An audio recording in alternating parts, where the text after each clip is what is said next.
And CNN legal analyst Sunny Hostin is in New York. Barbara, to you first, what more do we know about their protests and how is it being handled? Well, there are a couple of things happening here, Don. Some of them have regularly protested now for years, and the medical protocol is if there is a doctor's decision, yes, they are fed through a tube.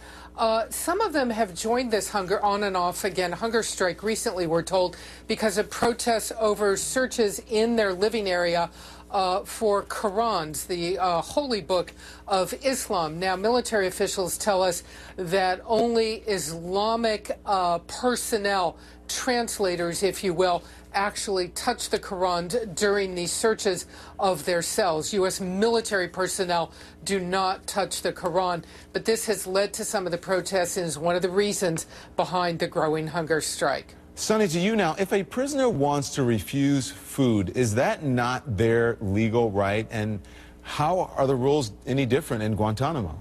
Well, this is a really complicated issue because, you know, these detainees are not American citizens. They're not prisoners of war in the traditional sense. They're not criminals in the usual sense. So their controversial status, I think, makes the analysis a bit difficult. Really, they fall under the Department of Defense policy. And the Department of Defense says that it's their obligation to sustain the life and the health of those that are under their custody. But the Department of Defense also says, really, that they are complying with the Geneva Convention, Article 3, that they are also complying with U.S. law. And I will tell you, if these prisoners were, let's say, in a federal prison guided under U.S. law, most of the courts, the few courts that have dealt with this issue, have found force-feeding constitutional. And so, again, I think it's their controversial status that makes this such a very difficult issue, because just because you're a prisoner does not mean that you give up all of your constitutional rights. But again, the Department of Defense says, yeah, that they are complying with U.S. law as well as their own policy.